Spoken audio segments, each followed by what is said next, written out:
to Yvonne. Oh, so Carla knows what she's doing. So I actually should stop talking, so we shouldn't edit this. But Yvonne and Angel, welcome. We're so pleased to have you here. I'm done talking. You all start talking. Thank you. Thank you, Chris. Hi, everybody. We're so excited to be here. We'll go ahead and introduce ourselves in just a second. Carla, if you'd be up for pulling up that presentation. Awesome. So we're going to go ahead and introduce ourselves. We highly encourage you to also introduce yourselves in the chat. Please let us know your name, your pronouns, where you're from, so we can all be introducing ourselves together as a big group. So yeah, if we could go to the introduction slide.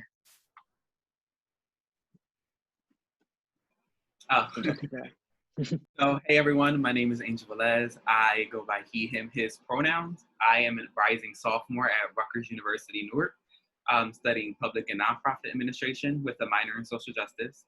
I am the community organizing coordinator for Student Voice, overseeing the organizing fellowship program, and I'm an alumni of Camden Big Picture Learning Academy. And hello, my name is Yvonne Mahesh. I use he, him, his pronouns.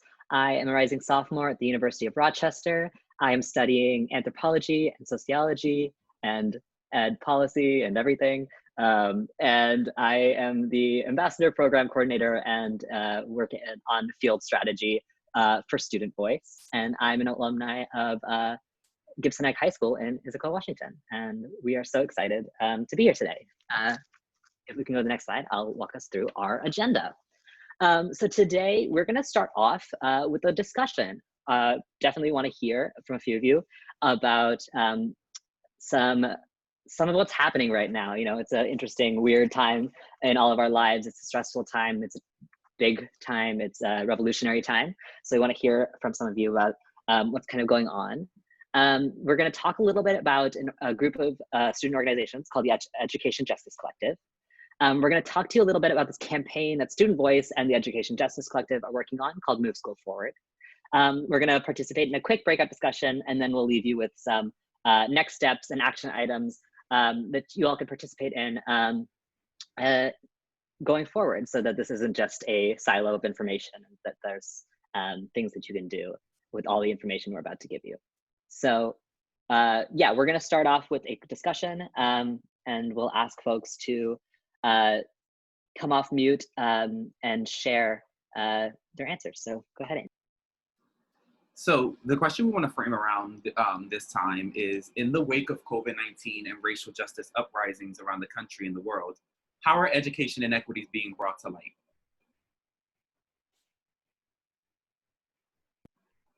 Angel, you want to? Yeah, sorry. I was going to also say that if folks who are, don't want to speak or choose to just submit it in the chat, if I have time, I'll read some out too. But for me, in the wake of COVID-19 and racial justice uprisings, I think, especially coming from an urban area where a lot of inequities have already existed for many years before COVID, that this is definitely a time where we just can't go back to an old normal or what was the normal. We really have to collaborate with the students and educators around the nation to really rethink a new normal for the future of education and public education in the nation.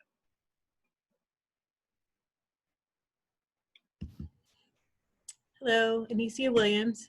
I wanted to chime in about my experience working in an urban area and the delay in making sure that students had resources to continue their education. It wasn't until May when they distributed Chromebooks for students. And then even once the Chromebooks were distributed, there were several homes that didn't have internet to access their education. And so if this is something that may continue, I know that there's a lot of fights right now about going back to school in September, then internet needs to be available. Right now, the lack of internet is robbing kids of their right to education, which becomes their ability to be successful.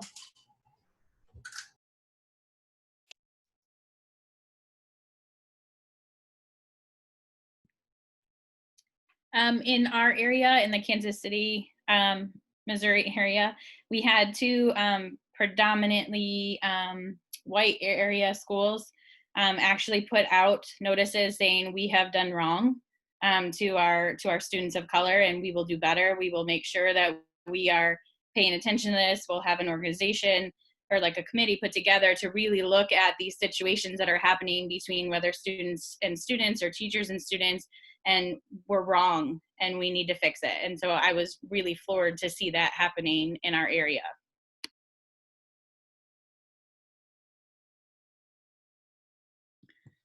Hi, I'm Heather. One thing, watching all of this happening and watching what's happening in my community, is there are a lot of student-led protests, and from like junior college and even younger. And what it's inspired me to do is to try and really encourage my students to be active in social justice issues.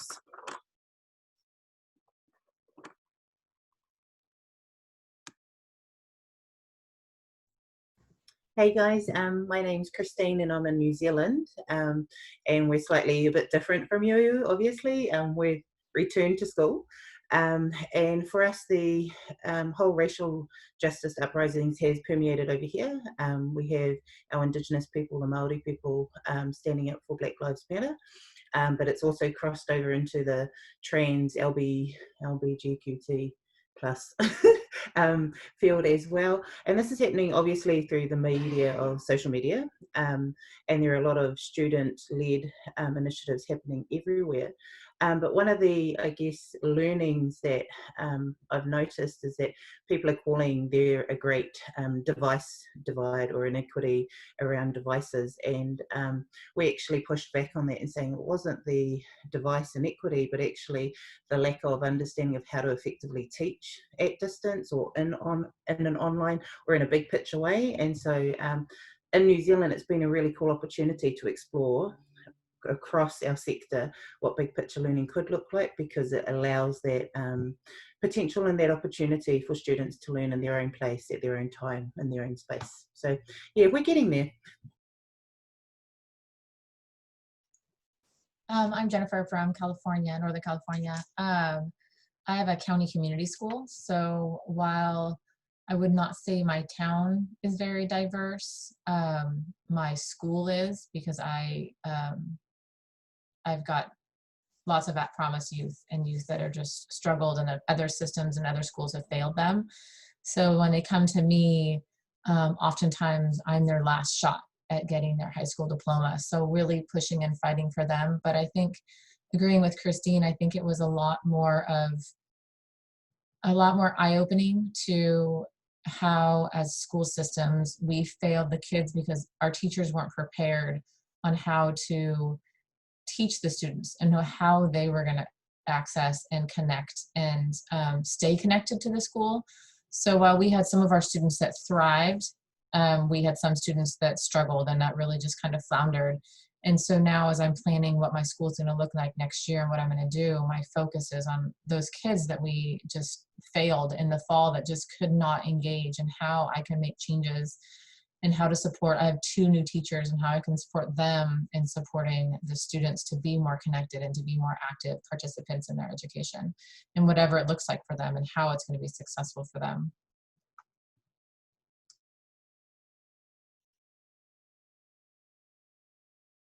Thank you.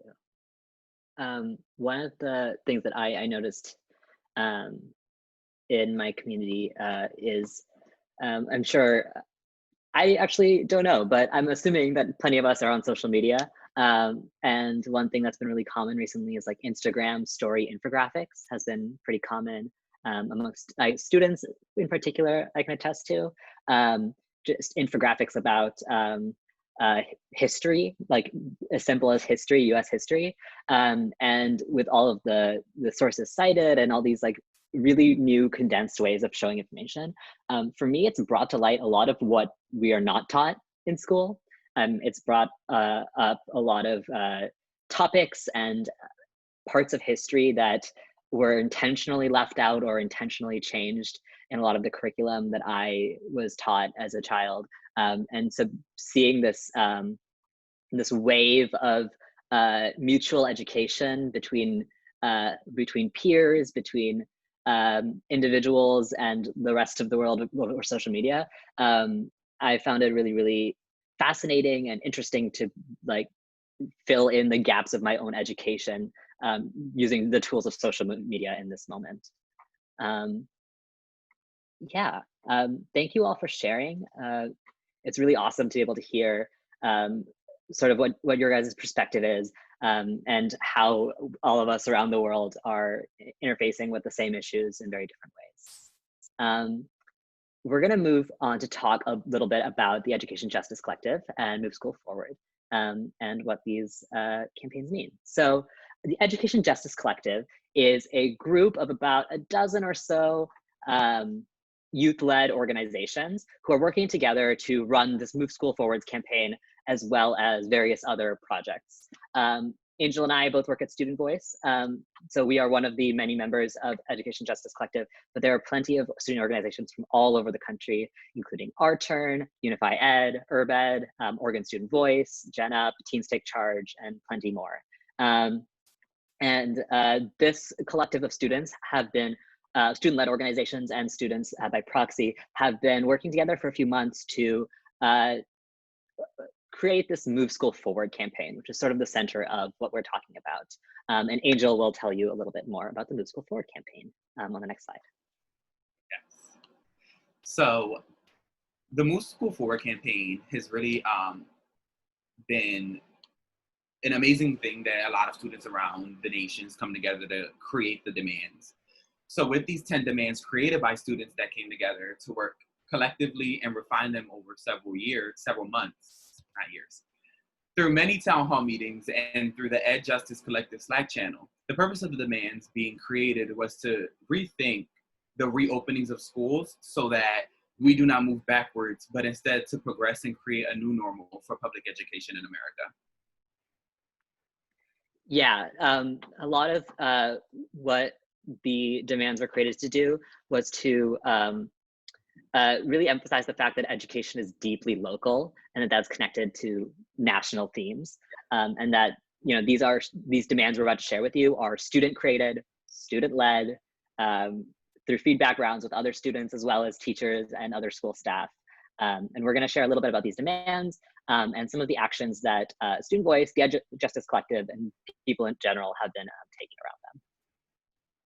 Yes, thank you. So I'll be going over the first 5 and then Yvonne will follow up with the second half. So with the first guiding principles in students must have a voice that shapes their education. So for schools to serve the diverse interests of students authentically, young people must have a meaningful seat at the table as experts in planning for the upcoming fall semester or year, including policy, practice, and resource allocations. So ensuring that students are at the forefront of their learning and making sure that they're at the table, having a say in the decisions that's being made for them, for what the future of education will look like. Next slide, please.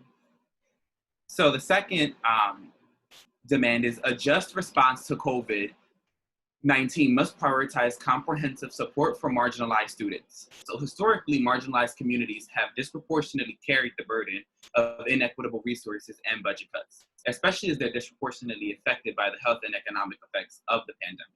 So whether it's the distribution of technology or school lunch, a lot of students who relied on school lunch, the pandemic has really brought a burden to marginalized communities across the nation and just added to the weight of it. And then 3 is students' basic needs must be completely met. So to begin to participate in learning, students must be guaranteed access to the critical social supports they require during this time, including food and water, a safe home, physical and mental health care, and more. Schools must recognize the changing financial circumstances of their students as a result of COVID-19 and play a fundamental role in meeting students' basic needs. 4 is the public sector should support schools in closing the digital divide. So to mitigate the worst inequities exacerbated by COVID-19 pandemic, students must be guaranteed access to the technology they need to participate in distance learning, including internet, digital devices and headphones to ensure there's a distraction-free zone, since a lot of students across the nation have to virtually learn, and not being in the classroom where it creates a distraction-free zone, a lot of students have a lot of other things they have to deal with while being home, including with the additive of virtual learning. 5, schools must cultivate a positive and nurturing climate and culture. So students, educators, and schools should collaborate to develop a strong reciprocal working relationship. Schools should use community-based approaches to conflict resolutions rather than disengaging students from learning. Whether online or in person, schools should prioritize safe school environments, social emotional learning, and access to mental health support.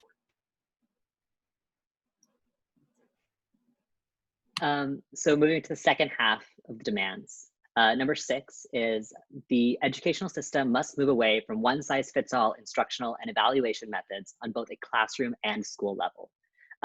Now, this is a demand that a lot of big picture schools, big picture learning schools focus on and do really well. In classrooms, students must have access to differentiated, contextualized instruction and have various opportunities to demonstrate understanding of material. Evaluation systems of both students and schools should be based in holistic practices, contextual practices, not merely with standardized testings. We can refer to the mass movement of colleges and higher ed institutions making tests optional for the class of this year's graduating class, and hopefully graduating classes in the future, as we can use this year as sort of like a test year and seeing what college might look like without standardized admissions. Number 7 is students must be equipped to analyze the United States history of injustice, white supremacy, and inequality, and respond as critical civic actors. This particular demand is extremely timely. With the protests for Black Lives Matter, with the uprising for racial justice, and this mass call to action that has been going on for the past few months in America, number 7, particularly out of all of our demands, is extremely rooted in this moment. This demand addresses a bunch of different aspects of school reopening. One of the main ones being curriculum and the idea of decolonizing curriculum and having curriculum reflect accurate history, reflect the history of the students in the classroom, and are rooted in social justice and care and so this in particular, Student Voice, as a part of the Education Justice Collective, held a town hall earlier this week, which I forgot to put the link to all of this in the chat at the beginning of it, but I will do this now. In the chat, I'm about to post the link to a card, which is sort of like a landing platform. And so if you go to moveschoolforward.card with 2rs.co, there's all these links to various items related to the Move School Forward campaign. And one of them is read the demands. So you can follow along there on the read the demands at moveschoolforward.org. So yeah, that we held a town hall. The link to watch the town hall on YouTube is on that link that I just dropped in the chat. So you know, this is one of the demands that we have been taking consistent action on in the past few weeks and in the weeks to come. So that's number 7. Number 8, teachers and all school staff should be fully supported to advance educational equity. Seems pretty self-explanatory, but we know that for the educational system to retain effective educators, teachers must have a voice in decisions about how the educational system is moving forward at the school, how reopening plans are going to be implemented at both the district and at the state levels. Teacher workforces also should be representative of the diversity of their students and receive professional development that enables them to foster equity in education. Number 9, schools must be funded equitably and adequately. Public schools are an essential public good because they are a direct investment in the lives of young people. It must be a priority to fund these schools not only enough, but equitably, which was addressed in one of the earlier demands as well. Funding should be strategically allocated to ensure high-need schools have resources to provide all students with access to a free and high-quality public education, including for the schools that are going to be in person in the fall, access to personal protective equipment and the ability to implement measures to keep students as safe as possible. And last but not least, to move school forward, we must invest in community partnerships. Another one that is core to big picture learning schools. Local communities are experiencing unprecedented uncertainty during this pandemic. And for schools to support students and their families in that, really rooting work, rooting justice, rooting care, rooting learning in the community is one of the ways to not only strengthen students' ties to their communities, but to strengthen the communities themselves, whether it's through mentorship in their communities, whether it's through projects that benefit the community, and a variety of other measures. Again, the link that I posted in the chat is moveschoolforward.card.co with 2 R's. And please go look at the demands. I'm actually going to put a link specifically to the web page again. So this is moveschoolforward.org, where all of the demands are. And that was a lot of information we just tossed at you. So we're going to open for a little while for questions and such. Feel free to come off mute and ask questions. I'm going to scroll through the chat and sort of collect chat questions while Angel answers a couple of questions out loud right now. So thank you for bearing with that dump of information. Feel free to ask any.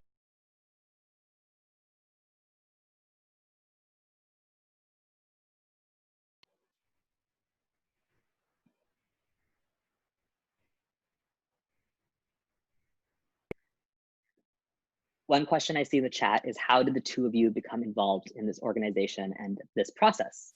Angel, do you want to? Sure. So, well, being a part of Student Voice, we got involved because one, I know speaking for myself, is something that I hold very dear to my heart. Education equity is something that since my sophomore year of high school, in different contexts, I've been doing work in. So, and I've always been a student who would always question things from administrators that that just didn't feel right to me. So when the opportunity came about the Education Justice Collective and the Move School Forward movement, I did not hesitate to join, considering it's dire that we really have and create with students and educators in a collaborative setting what the future of public education looks like after COVID or with the reopenings of COVID. Yeah, that's how I got involved. I got involved with Student Voice 3 years ago at Big Bang St. Louis. I met Student Voice representatives then, and I was like, this is exactly what I care about, and I'm here now. And it was a very interesting turn of events to come back to Big Bang last summer and also this summer as a part of Student Voice, rather than just hearing from them. I see a lot in the chat, like +1s to the digital divide demand. You know, we all got shunted to online learning in a way that we didn't expect to this year. So it's great to see that solidarity. And one person in the chat has said, I was able to engage 19 to 20 out of my 23 students on a regular basis. A friend of mine only had 6 students out of 35 regularly access online learning, which is a great observation. That it says, we are both dynamic, caring, and innovative teachers, but working with populations whose needs vary widely, which is an awesome observation. Yeah, thank you for sharing that. And yeah, so it's great to see that we are all experiencing similar problems, but it's also great to note that the way all of our communities respond to these problems is highly specific to our local contexts. And part of these demands, which you will see on the website, is that under each demand, there's opportunities to learn more and take action, which are often very localized actions and methods of doing so. Another chat question I see is, how did the demands get formed?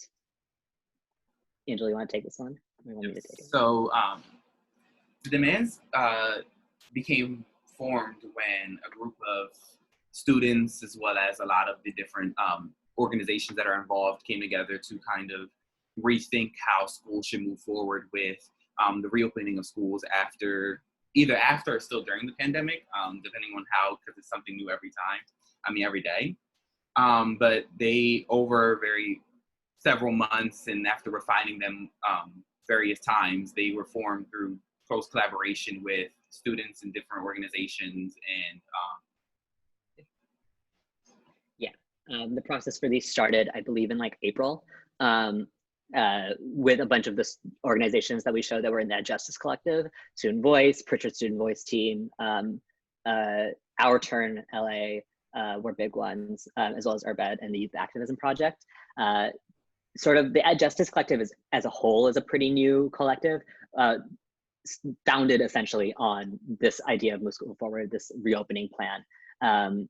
So it was just a collaborative, the way a lot of students work these days, a collaborative Google document where we just tossed in our ideas and sat on calls and talked it out and, advocated and ran it by experts, young and youth and adult experts, ran it by folks from our organizations, got as many students onto it as we could. So it was just this like long feedback loop process of students putting in ideas and refining and condensing of all of those.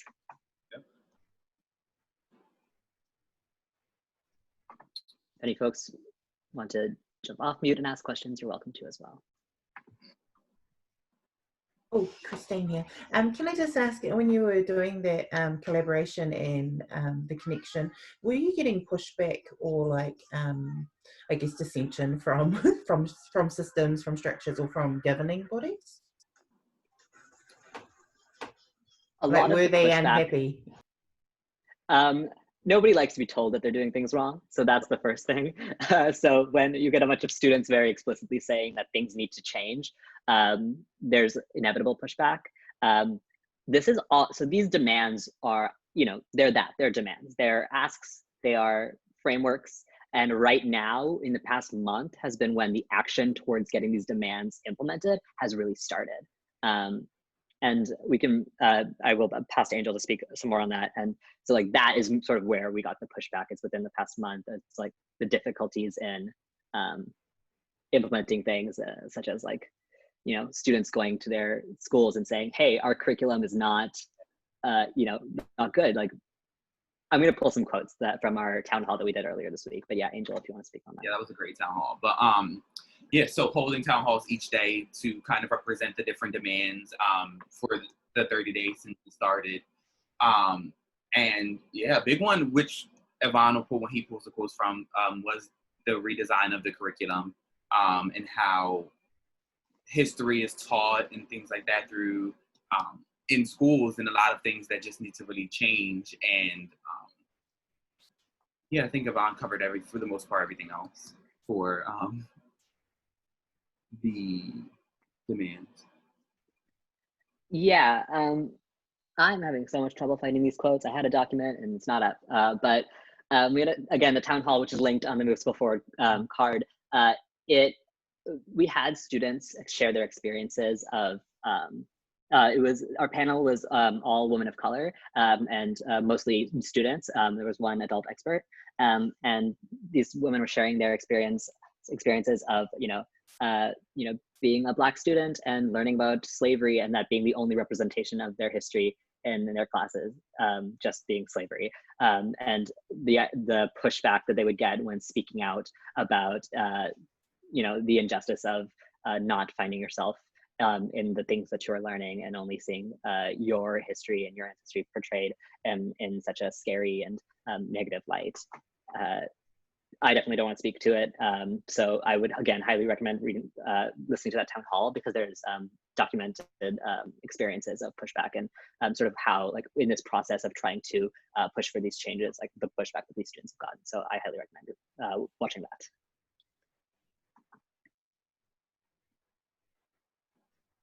Heather, I see your question about connecting students to our organization. We'll get there right at the end of our presentation.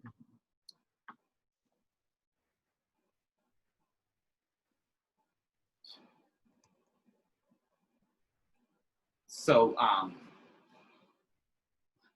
for Freddie sent a question in the chat that I found that many of my students, as soon as they went on distance learning, their families treated it as if they were no longer in school, and so they got sucked into doing so much for their family, babysitting, shopping, cooking, cleaning, etc., that they stopped having time for school. Other than calling, emailing, texting, families to explain that their child is still a student and needs to be doing distance learning? Any suggestions?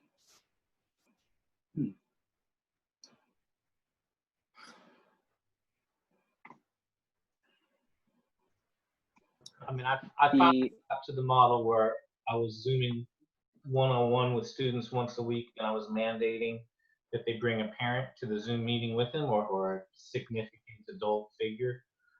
But this was a huge problem with engaging distance learning with my population of students.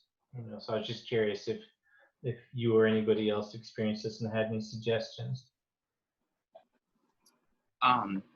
So from conversations I've had with students who are going through that situation, and a lot of adults whose students are, who have children that are in schools going through this as well, a lot of what I've been gathering was students who, a lot of schools who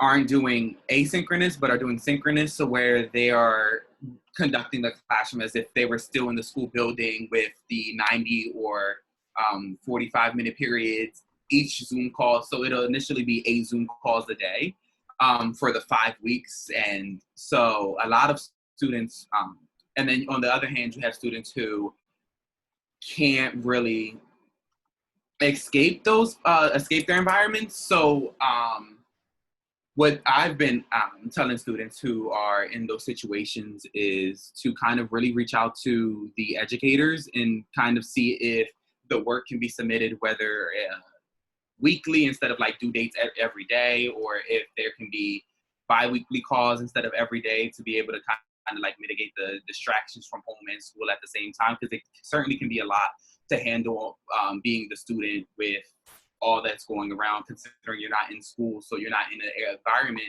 that's distraction free. And it's not like a lot of students have the ability to just kind of like go in their own space and do what they need to. So it's kind of hard to think of suggestions or things of that sort that doesn't involve them physically leaving to where they won't have internet, or they need to stay home for internet connections and technology. So it's kind of the simple but hard answer is to ask the students, but obviously that's not in itself like a solution. That's just a method to a solution. But it is important to like value and understand that culture, home culture of students is going to be very different than a lot of the time the culture that they're showing up to school presenting or acting in. I know for me, coming home to my family from school, I mean, I came home from college, so it's a little bit different than high school, but home is not school for me. Like this is, I have a whole different set of responsibilities around my family, around my younger brother, around cooking and cleaning and cultural activities. Like there's things that have to happen that I truly cannot just ignore. And so like understanding and being willing to hear out students, and even framing it such as, I understand that like the way you exist at home and the way you exist at school are going to be different inevitably. And I'm here to listen about like what that difference is and where we can meet in the, whether it be in the middle or where I can support you in that transition from having to be school you to having to be home life you, and where this different, like what different supports you need, because the supports I need personally in school are very different than the supports I need when I'm at home. So maybe framing it around that understanding that there is that difference could be maybe a easier way to guide the conversation about how to keep students engaged. Can I share really quickly? Totally. I teach second grade, and it's a dual immersion program. So half the students are learning English and half the students are learning Spanish. So at the same time we had this online learning platform, we also were trying to maintain 2 languages that kids were learning, which was very, very challenging. So I have a partner teacher, and between the 2 of us, we were able to kind of spread out our Zoom meetings and not have all of those things be live. We made a lot of videos, and we did a lot of embedded audio mini lessons in our technology. We use ClassKick, which is a very powerful and flexible tool to do online learning, and drop things in there that they can put text boxes and record. It met kids at a lot of different places. My kids who couldn't write so well could tell me their answer instead of typing or writing it. But we flipped the script and we had kids show us what they were doing at home. I learned a phrase in Spanish that I didn't know, tareas domésticas, domestic work, domestic chores, you know, and this kid showed us what he did to take care of his brother, and this other girl showed us how to feed her chickens, and we used those opportunities to get to know each other better, but to just really see the home life and all these other skills that are not school skills, but are so important for life. So that's how I kept kids engaged and coming back. We got the GOAT report every Thursday. We just really tried to bring home into school instead of forcing school into home. That's so nice. Yeah, I'm writing that down. That's so beautiful. Thank you for sharing. We do need to move forward, unfortunately, even though it's awesome to hear everybody's experiences, and please keep using the chat. We're going to split up into breakout rooms right now, into small groups. And what we would love for everyone to share in their breakout groups is which of these principles do you think your school or your home base is doing really well in, and where you think your home base or your school is not doing greatest. So what is being addressed and what isn't. I'm going to paste the link in the chat. Angel, did I miss anything for the slide? No, you're good. Cool. Yeah, so be mindful that we're going to have maybe 10-ish minutes in these breakout rooms. They should be small, so it should be okay for everyone to share, but do try and give room to everyone to quickly share which of these you're doing well and which ones are a little bit weaker. So yeah, we're going to split into breakout rooms and then come back to this main room right after. See you all soon.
Welcome back.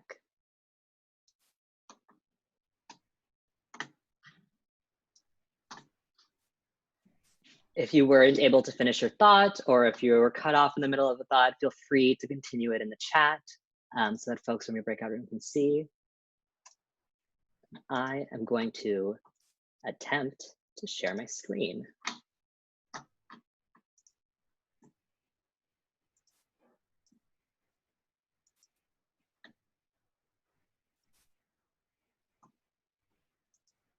Can we see my screen? Nods, cool.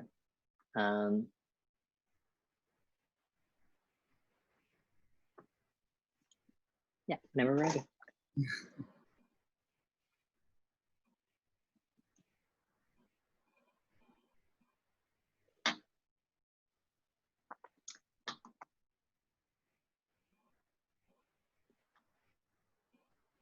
Cool.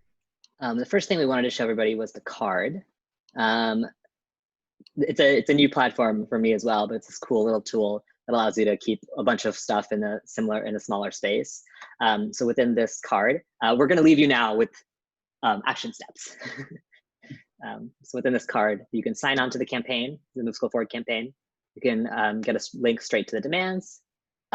Joining our digital organizing community is for students, and I highly recommend you send this to every student you can. This allows them to join the Slack, and we'll give them a space to hear about ways to get involved, posting it just about every day of ways to get involved and take action on various demands within the campaign. The link to the town hall that we keep mentioning is also in this card.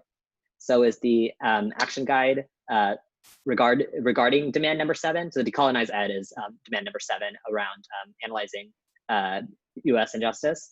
There's an action guide around that, as well as a resource about getting police out of schools. So this is sort of that. And Angel can walk us through the website. Yes. So with the website, it gives a description of the Move School Forward at the top, and then it follows with the guiding principles from 1 to 10 going straight down. And then you can click each link that says learn more to learn more about it, and links that'll take you to other pages relating to the demand. And then on my right-hand side, your left-hand side on the screen, you can sign on to the campaign with your name, email, and organization. And then it'll just prompt you with 2 questions of whether you're a youth collective member, supporting organization, or just an individual supporter.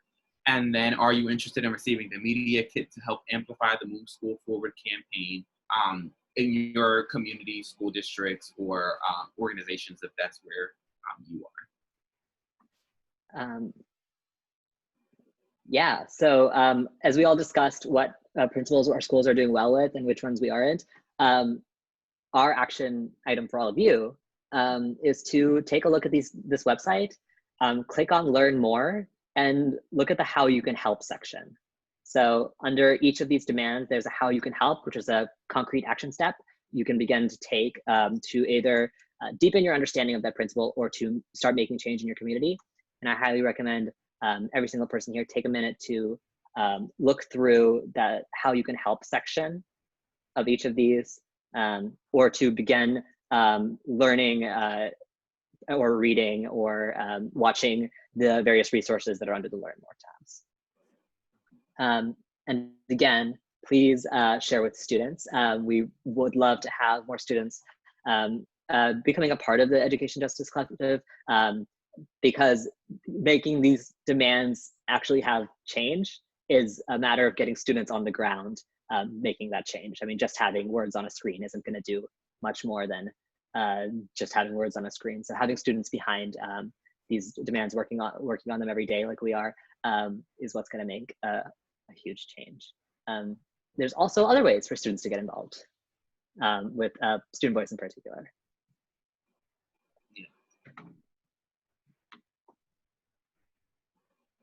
Oh my goodness, yes. Angel, do you want to cover the ways that students can get involved in student voice? This side is the follow and sign on page. So our Instagram, Twitter, and Facebook links to the Move School Forward